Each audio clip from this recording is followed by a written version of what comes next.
বাংলাদেশে education system কোনোদিনও change হবে না, মানে এইটার মতো থার্ড ক্লাস এডুকেশন সিস্টেম আর পৃথিবীর কোথাও নাই। আসসালামু আলাইকুম। জহুরুল ইসলাম নামের একজন কবির একটা কথা শোনার পর হতচকিত না হয়ে পারলাম না। কি বলেছেন তিনি বলেছেন, প্রশাসনে সৎ লোক দেখলেই বাংলাদেশের মানুষ রেগে গিয়ে বলে হালায় জামাত। সততাও একটা অপরাধ। অবাক করার মতো কথা হলেও আমার কাছে মনে হয় দেশের কোটি মানুষের মনের কথা বলেছেন তিনি। আবার এই দিকে একটু দেখেন, সংসদের জনপ্রিয়তা কিন্তু দিন দিন বাড়বে না কেন? সংসদের ভিডিও দিলেই তো ভিউ বাড়ে। অনেকটা আগের দিনে সার্কাস খেলা যেমন মানুষ মনোযোগ দিয়ে দেখত, এখন তো আর সার্কাস খেলা তেমন দেখা যায় না, তাই সংসদের খেলাই মানুষ বেশি দেখতে চায়। এটাও এক ধরনের খেলা রে ভাই, উচ্চ পর্যায়ের মানুষের কথার খেলা। সেখানে তো আর আমাদের মতো মানুষ যাইতে পারে না, তাই ভিডিওতে দেখে দেখে ভিউ বাড়ে আর কি।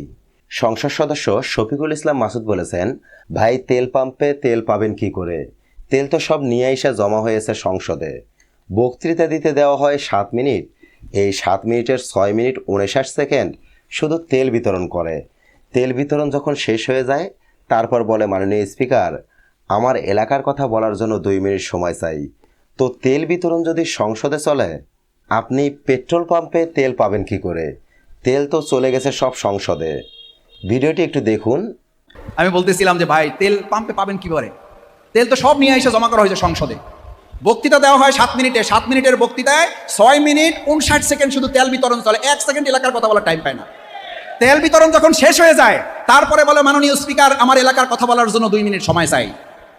কারণ 6 মিনিট সময় যেটা নির্ধারিত ছিল, ওই 6 মিনিট নির্ধারিত সময়ে 5 মিনিট 59 সেকেন্ড চলে গেছে কি বিতরণে? তো তেল বিতরণ যদি সংসদে চলে, আপনি পেট্রোল পাম্পে তেল পাবেন কোথায়? তেল তো চলে গেছে সংসদে। বাংলাদেশের একজন এডুকেশন মন্ত্রী আছে না, শিক্ষামন্ত্রী মিলন, তিনি নাকি শিক্ষার্থীদের ত্রাস। এডুকেশন সিস্টেম নিয়ে আমি আর কি বলবো, অনেকবার বলেছি। এই আপুটি কি বলে একটু শোনেন। বাংলাদেশে এডুকেশন সিস্টেম কোনোদিনও চেঞ্জ হবে না, মানে এইটার মতো থার্ড ক্লাস এডুকেশন সিস্টেম আর পৃথিবীর কোথাও নাই। এই যে নতুন শিক্ষামন্ত্রী আসছে, হ্যাঁ মিলন, এই আসার পর থেকে যে অ্যানাউন্সমেন্ট গুলো মেক করতেছে, আমি খালি দেখতেছি যে সে বলে এক্সাম হল, টিচার রাখবে, গার্ড বাড়াবে, কিভাবে সেনাবাহিনী আনবে, 2-3 মিনিটের বেশি ওয়াশরুমে থাকা যাবে না, নকল আনা যাবে না, নকল হবে না, বাচ্চারা করতে হবে। সে সব খালি এক্সাম বেসড করতেছে। মানে বুঝতে পারতেছেন, সে সব খালি এক্সাম বেস করতেছে। আমি তাহলে এখন পর্যন্ত বলতে শুনলাম না যে এডুকেশনের ক্লাস 9-10 বই এই চেঞ্জ আসবে, এই পড়াটা থাকবে, টপিকটা এরকম হবে, পোলাপাইন যেন আরো আরামসে পড়তে পারে। না, পোলাপাইন কেন চিট করে? তোমরা সব মুখস্থ বিদ্যায় ঢুকাইছো। পুরা মানে সৃজনশীল মানুষ মুখস্থ করে যায়। আমি কখনো ক্রিয়েটিভ নিজে থেকে লেখা পাস করতে পারতাম না, ভালো মার্কই তুলতে পারতাম না বাংলায়। কেন? কারণ হচ্ছে আমাকে গাইড ফলো করতে হবে, ওই নিয়মে সৃজনশীল। ভাই সৃজনশীল মানে ডাকি তাহলে মানে আমি যদি আমার মন মতো করে সাজায় না লিখতে পারি, মানে ভ্যালিড পয়েন্ট গুলো যদি সাজানো হয়, আমার কেন গাইড ফলো করতে হবে? তুমি সেখানে ফোকাস করো, গাইড কেন আছে, পোলাপাইন কেন কোচিং এ, ক্লাস 1-2 এর বাচ্চারা কোচিং করে, 5টা-6টা করে কোচিং করে, এগুলো তুমি বন্ধ করো। পোলাপাইনে পড়ার মানটা উন্নত করো। তুমি আসো এক্সাম নিয়ে, এক্সামে এটা হবে, এক্সামে সেটা হবে। এক্সাম তো আলটিমেট ফলাফল। তুমি সারা 2-3 বছর যে পড়াশোনা করছো ওটার ফলাফল এক্সাম। ওইটা তুমি চেঞ্জ না করো, তুমি এডুকেশন চেঞ্জ করো, যে ওই সিস্টেমটা কেন হইতেছে। সত্য মিথ্যার বিচার আপনাদের হাতেই ছেড়ে দিলাম।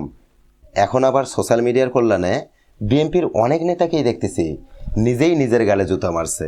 বিএনপির তৃণমূল পর্যায়ে সব নেতাই মূর্খ, চাটুবাজ নয়। অনেক নেতার মধ্যে দেশের প্রতি ভালোবাসা আছে।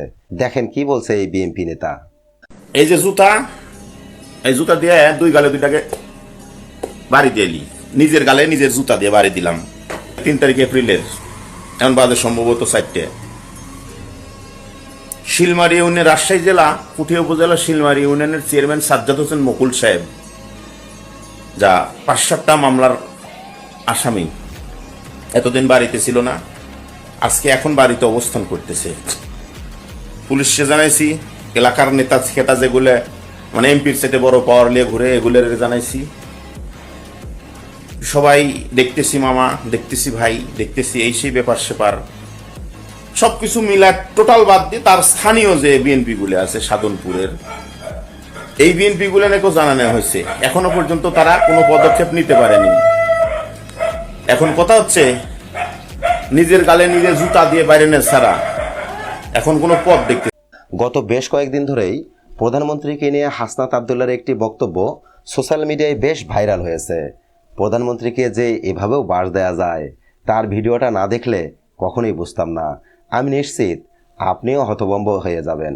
নমিনাল প্রধানমন্ত্রী আমাদের তারেক রহমান, ফাংশনাল প্রধানমন্ত্রী সালাউদ্দিন আহমেদ, ওনাদের সবাইকে, না এটা তো আমি বলি না, মানুষ বলে আর কি, তো আমি শুনেছি আর কি মানুষ বলতে, এরকমই তো বলে মনে হয় না, আমি ওই আসার সময় শুনলাম মানুষ বলছে আর কি। হ্যাঁ, আমরা বলতে চাই না এভাবে, আসলে এটা বলা উচিত না। মানুষ বলে যে নমিনাল প্রধানমন্ত্রী তারেক রহমান আর ফাংশনাল প্রধানমন্ত্রী হচ্ছে সালাউদ্দিন আহমেদ, এগুলো আসলে শুনতে বাজে শোনা, এগুলো আমরা বলা উচিত না আমাদের জায়গা থেকে, এগুলা আপনারা বলবেন না, যারা বলেছেন ওই সময় তারা বলবেন না এইসব জিনিস। না আসলে এগুলো তো বলা উচিত না, একটা নির্বাচিত প্রধানমন্ত্রী ওনাকে বলছেন নমিনাল আর আরেকজনকে বলছেন ফাংশনাল, তো এটা আমাদের জন্য একই পার্লামেন্টে বসি, তো এটা আমাদের জন্য একটু একটু খুব খারাপ লাগে। আর এদিকে ব্যারিস্টার শাহরিয়ার কবির অনেক জ্ঞানী মানুষ তিনি। এই ব্যক্তি আবার কোনো রকম রাগঢাক না বেঁধেই জুলাই খেয়ে দেওয়ার পরিকল্পনা ফাঁস করে দিলেন। আহা কি লজ্জা! সালাউদ্দিন সাহেবের ওর ভাসুর হয় কে জানেন? সাবেক আইন উপদেষ্টা আসিফ নজরুল। ওই জন্য ওই নামটা নেয় না, একটা বারের জন্য আসিফ নজরুলের নাম নেয় না, কারণ আসিফ নজরুল আর আইনমন্ত্রী মিলে কাজ করতে কিভাবে জুলাইকে খেয়ে ফেলে দেওয়া যায়। কারণ ওই আসিফ নজরুল ছাড়া তো টুথাত পাওয়া হতো না। কারণ দেখেন কেন বললাম যে ওনাদের সৌভাগ্য আমি পার্লামেন্টে নাই। রাষ্ট্রপতি হচ্ছে রবার স্টাম্প, যত আইন করে দেয় সব করে দেয় আইন মন্ত্রণালয়। তাহলে আসিফ নজরুল এই জুলাই সনদ থেকে শুরু করে সংসদ ভাঙা থেকে শুরু করে যা কিছু করে দিছে, সব কিছু করে দিচ্ছেন কে? আসিফ নজরুল। আর আসিফ নজরুল কোনো কিছুই রাষ্ট্রের অ্যাটর্নি জেনারেলকে না দেখা করাতে পারেন না। সেই সময় রাষ্ট্রের অ্যাটর্নি জেনারেল কে ছিল? আজকের আইনমন্ত্রী।